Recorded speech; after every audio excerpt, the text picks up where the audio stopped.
दोस्तों नमस्कार, स्वागत है आप सभी का online data first YouTube channel पे। जैसा कि दोस्तों आप जानते हैं, किसी भर्ती संबंधित कोई भी जानकारियां होती हैं आप सभी को ऑनलाइन डेटा फर्स्ट चैनल के माध्यम से दे दी जाती हैं। उसी का मैं इस वीडियो में हम बात करने वाले हैं कई बड़ी अपडेट के बारे में। उससे पहले अगर आपने अभी तक इस वीडियो को लाइक नहीं किया, वीडियो को लाइक कर दें, साथ ही शेयर और चैनल को सब्सक्राइब कर लें, जिससे कि आप सभी को सबसे पहले रियल एंड ऑथेंटिक जानकारी ऑनलाइन डेटा फर्स्ट चैनल के माध्यम से मिलती रहे। तो चलिए दोस्तों वीडियो शुरू करते हैं। इसके अलावा बहुत सारी जानकारी आप सभी को छोटे छोटे पार्ट्स के अंदर हमारे परीक्षा सिटी यूट्यूब चैनल के माध्यम से दी जाती हैं। अगर आप उनको भी देखना चाहते हैं तो लिंक वीडियो के डिस्क्रिप्शन में दिया है, अभी जाकर सब्सक्राइब करें। हम बात कर रहे हैं, अगर बात की जाए अपनी पहली अपडेट के बारे में। उत्तर प्रदेश के अंदर कई ऐसी भर्तियों के विज्ञापन जारी होने वाले हैं जिसके अंदर आप आवेदन कर सकते हैं, लेकिन उसकी शर्तें आप सभी को पता होनी चाहिए। अगर बात की जाए जल निगम के अंदर आने वाली भर्ती के बारे में, तो 1489 पदों पे आपको जो भर्तियां वो देखने के लिए मिलेंगी, लेकिन इन भर्तियों के लिए आप सभी को करना होगा पीईटी। यूपीएससी के माध्यम से समूह गा की जो भी वैकेंसी आप सभी की आएंगी उसके अंदर आपका पीईटी पास होना अनिवार्य होगा। ऐसे अभ्यर्थी जो पिछली बार पीईटी नहीं दे सके थे, उनके पास एक अच्छा मौका है दोबारा पीईटी देने का। जल निगम के शहरी अधिकारी लेकर बाबू तक के खाली अगर बात की जाए, 1489 पदों पर जल्द भर्ती की जो प्रक्रिया वो शुरू होने वाली है। जल निगम प्रबंधन वार्षिक कार्य योजना में इन रिक्तियों का उल्लेख करते हुए शासन को प्रस्ताव भेजा है। शासन की हरी झंडी मिलने के बाद भर्ती प्रक्रिया के लिए प्रस्ताव संबंधित आयोग को भेजा जाएगा। स्वीकृत पदों में समूह का और समूह अगर बात की जाए खा के लगभग पदों की संख्या 37 और 172 है।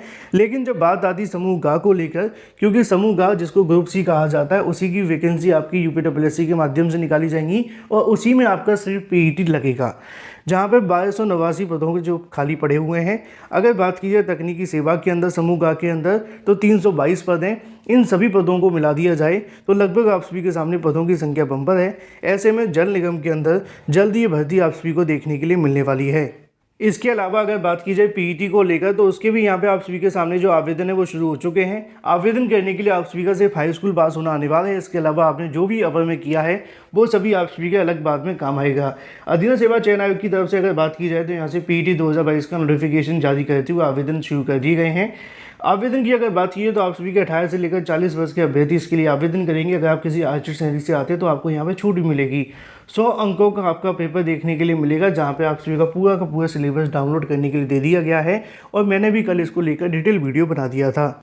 लेकिन इसके अलावा समूह गा की आने वाली भर्तियों को लेकर बात की जाए तो उनका भी जो रास्ता है वो साफ हो चुका है, क्योंकि ऐसी भर्तियां जिनका नोटिफिकेशन पिछली बार जारी होना था, लेकिन कोरोना के चलते या फिर जिस कारण कहें यूपीएससी की सुस्ती के चलते नोटिफिकेशन जारी नहीं हुए, उनके नोटिफिकेशन इस साल जारी किए जाएंगे और कई ऐसी नई भर्तियों के विज्ञापन जारी होंगे।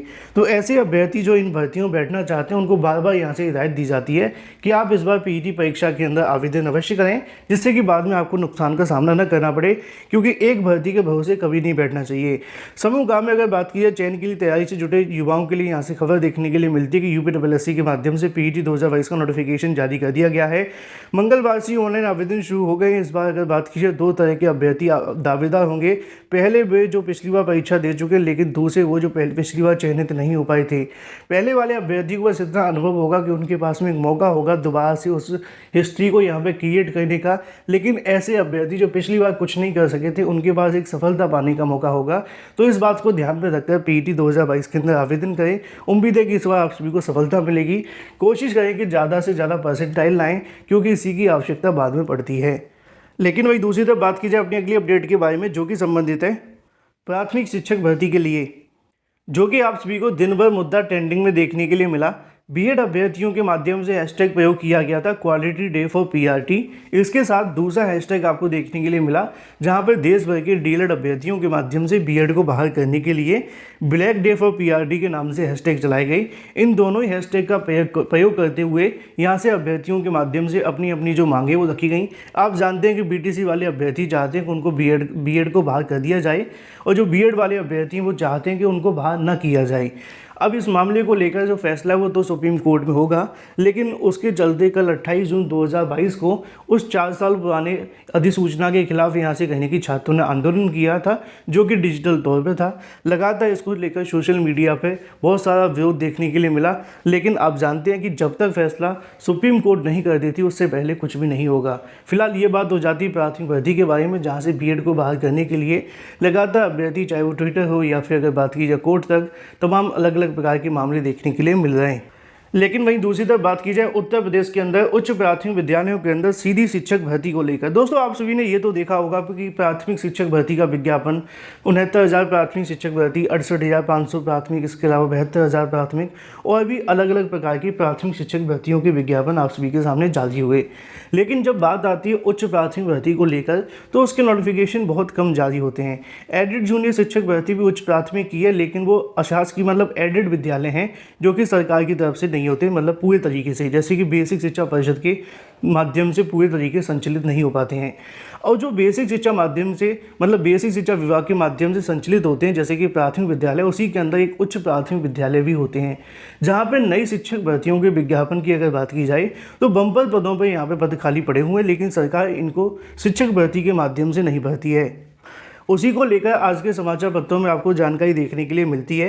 सीधी भर्ती पर अगर बात की जाए तो 4 साल में निर्णय नहीं हो सका है। बेसिक शिक्षा परिषद के उच्च प्राथमिक स्कूलों में नियमित प्रधानाध्यापकों की अगर बात की जाए, नियुक्ति पर 4 साल में निर्णय नहीं हो सका है। राज्य सरकार शिक्षा मंत्रालय प्रोजेक्ट अप्रूवल की PAB की बैठक में नियुक्ति प्रस्ताव रखती है, तो ऐसे में अमल नहीं हो पा रहा है। बेसिक शिक्षा की अगर बात की जाए तो 30,000 से ज़्यादा इस प्रकार के जो पद हैं वो खाली पड़े हुए हैं, जो कि प्रधानाध्यापक ही नहीं है। ऐसे यहाँ से पद देखने के लिए मिलते हैं। यहाँ पे आप सभी देख सकते हैं कि बेसिक शिक्षा परिषद के 30,000 से अधिक स्कूलों में नियमित प्रधानाध्यापक नहीं है। यहाँ पे बात सिर्फ प्रधानाध्यापक की जा रही है। जब बात सहायक अध्यापक की आती है तो वो भी कोई खास नहीं है। उसकी वजह आप जानते हैं कि सरकार यहाँ पे भर्तियाँ सीधी नहीं करती है, जैसे कि विज्ञापन निकाले और भर्ती के परीक्षा के माध्यम से चयन कर लिया जाए। यहाँ पे जो भर्ती होती है वो प्रोन्नति के माध्यम से होती है, जिनको प्रमोशन किया जाता है, जो कि प्राथमिक से उच्च प्राथमिक में जाते हैं। पिछले कई सालों से वो भी देखने के लिए नहीं मिला है, जिसके चलते लगातार यहाँ पे पद खाली होते हुए दिखाई दे रहे हैं। एग्जाम्पल के तौर पे मान लीजिए कि अगर यहाँ से सीधी भर्ती नहीं भी निकाली जाती तब भी आपको कोई नुकसान नहीं होगा। उसकी वजह ये है कि यहाँ पे जो दूसरे अभ्यर्थी होते हैं प्राइमरी वाले, उनका प्रमोशन कर दिया जाए तो प्राथमिक के अंदर पद खाली हो जाएंगे और आपको प्राथमिक में शिक्षक बनने का मौका मिलेगा। लेकिन ना तो सरकार प्राथमिक से प्रमोशन कर रही है और ना ही सीधी भर्ती कर रही है। दोनों तरीके से अभ्यर्थियों को परेशान किया जा रहा है। यहाँ पर लिखा हुआ है, अगर बात की जाए कब से क्या हुआ, 2018-19 के अंदर एक PAB की बैठक हुई थी। जब PAB की बैठक हुई थी उस समय मैंने आप सभी को बताया भी था कि उसके माध्यम से बताया गया कि प्रदेश में कितनी बड़ी संख्या में पद खाली हैं। 3 लाख के समथिंग पदों की जानकारी उन्होंने दी थी। उसमें सरकार ने दावा किया था कि यहाँ पर सभी RT अनुसार प्रधानाध्यापकों की तैनाती की जाएगी, सीधी नियुक्ति को लेकर विचार किया जाएगा। ऐसे में बताया गया था PAB की बैठक के अंदर कि 50% जो पद हैं वो नियुक्ति के माध्यम से होंगे और 50% को लेकर प्रमोशन कर दिया जाएगा। लेकिन साल बीत जाने के बाद 2021 और 22 में फिर से बैठक देखने के लिए मिली। वहाँ पर भी 50% पदों पर सीधी नियुक्ति के लिए वर्तमान नियम में संशोधन पर चर्चा हुई। इस पर शिक्षा विभाग के अफसरों ने बताया कि प्रथम चरण में उच्च प्राथमिक स्कूलों में 40% पद भरने के लिए विभागीय परीक्षा का प्रस्ताव रखा है, जो कि 2022 और 23 की बैठक के अंदर प्रधानाध्यापकों की 50% पदों को सीधी भर्ती के वर्तमान नियमों में संशोधन करने का विचार उठा रही है। मतलब बात उठी है। इस पर कहीं ना कहीं अफसरों की एक कमेटी गठित होने की बात बताई जा रही है और जब कमेटी गठित होती है उसके बाद जो परिणाम होता है वो शून्य निकलता है। तो ये हालात हैं उच्च प्राथमिक विद्यालयों के अंदर। 30,000 से ज़्यादा सीधे तौर पर नई शिक्षक भर्ती की आवश्यकता है, जो कि यहाँ पे उच्च प्राथमिक के अंदर प्रधानाध्यापक की है। लेकिन जब डाटा सहायक अध्यापक का निकाला जाए तो ये डाटा और भी बढ़ जाता है। वहीं दूसरी तरफ बात की जाए TGT PGT भर्ती को लेकर, TGT PGT 2022 की तैयारी करने वाले छात्रों के लिए अच्छी खबर निकल कर आ रही है।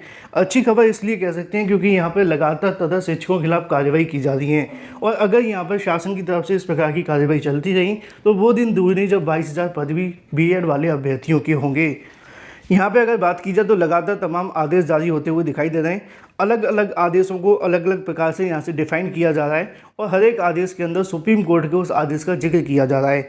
नीचे आप सभी के सामने जानकारी देखने के लिए मिल जाती है कि तदर्थ शिक्षक जो कि 26/8/2022 सुप्रीम कोर्ट के आदेश और चयन बोर्ड के माध्यम से की गई परीक्षा के बाद इस प्रकार के तदर्थ शिक्षकों को किसी प्रकार का कोई वेतन नहीं दिया जाएगा, क्योंकि सुप्रीम कोर्ट के माध्यम से इस प्रकार का जो आदेश है वो दिया गया था। यहाँ पर आप सभी के सामने पूरी जानकारी देखने के लिए मिल जाती है कि अपर मुख्य सचिव के माध्यम से दी गई जो बैठक के अनुसार मिले दिशा निर्देश के क्रम में TGT PGT के संबंध में चयन प्रक्रिया पूर्ण की जा चुकी है। उन्हें चयन प्रक्रिया पूर्ण होने के उपरांत पद पर बने रहने का राजकोषीय वेतन भुगतान का औचित्य नहीं पाया गया है। फलस्वरूप माननीय सर्वोच्च न्यायालय के उक्त आदेश के अनुपालन में तत्काल प्रभाव से वेतन रोके जाने का जो निर्देश है वो दिया गया है। उन्होंने साफ कह दिया है कि टीजीटी पीजीटी भर्ती की अगर बात की जाए यहाँ से संबंध में ऐसे तदर्थ शिक्षक जो कि यहाँ से प्रबंध तंत्र के माध्यम से नियुक्त किए गए थे, उनको अब यहाँ पे पद पे बने रहने का कोई भी अधिकार नहीं है, क्योंकि सुप्रीम कोर्ट ने उनकी जो नियुक्तियाँ हैं वो रद्द कर दी हैं। ऐसे में ना ही उनको वेतन देने का अधिकार है। दोनों तरीके से समझा जाए तो यहाँ पे उनका कहना है कि टीजीटी पीजीटी के 22,000 पदों को तदर्थ शिक्षकों से हटाकर सीधी भर्ती में जोड़ दिया जाए, क्योंकि सुप्रीम कोर्ट के माध्यम से ऐसी गाइडलाइन दी गई थी। अब देखना होगा कि सरकार इस मुद्दे को किस प्रकार से विचार करती है, क्योंकि लगातार जिस प्रकार के आदेश जारी हो रहे हैं उसके अंदर सीधे तौर पर इस बात का जिक्र किया जा रहा है कि उत्तर प्रदेश में टीजीटी पीजीटी भर्ती के अंदर ऐसे तदर्थ शिक्षक जो कि 2000 के बाद नियुक्त किए गए थे सुप्रीम कोर्ट के आदेश के बाद से, अब उनको पद पर रहने का कोई अधिकार नहीं है। लेकिन सरकार कहीं ना कहीं तदर्थ शिक्षकों को बचाने के लिए बहुत सारे प्रयास कर रही है। यही वजह है कि मामला थोड़ा स्लो चल रहा है। बाकी आप क्या चाहते हैं कमेंट करके बताएं। वीडियो को लाइक कर दें, साथ ही शेयर कर दें और चैनल को सब्सक्राइब कर लें।